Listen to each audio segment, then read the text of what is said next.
Welcome to Kenton Teaches. Enjoy the video. In this video, I will explain how to go for Betterment in MHT CET CAP round. The centralized admission process, or CAP, is crucial for engineering and pharmacy admissions. Betterment is an option that allows you to seek an improved college or course allocation in subsequent rounds. After accepting your current seat, you can choose to participate in Betterment.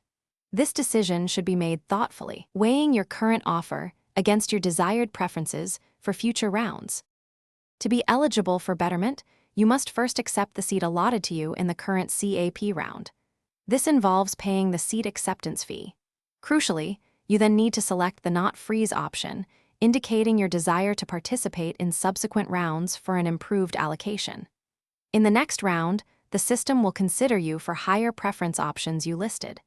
If a better option isn't found, your previously accepted seat remains secure. When opting for Betterment, strategic planning is key. Take time to reevaluate your college and course preference list. Prioritize those colleges and branches that you genuinely desire more than your current allocation. Researching previous years' cutoffs can provide realistic expectations for potential upgrades. Remember, while Betterment offers a chance for improvement, there's also a possibility that you might not secure a better option in the subsequent rounds. It's vital to understand that opting for Betterment does not guarantee a better seat. It's a chance for improvement.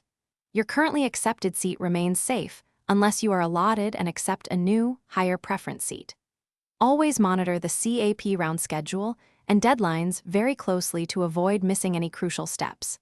Make informed decisions based on your MHT CET rank, your carefully prepared preference list, and your overall career aspirations. Thanks for watching. Please subscribe if this video was helpful.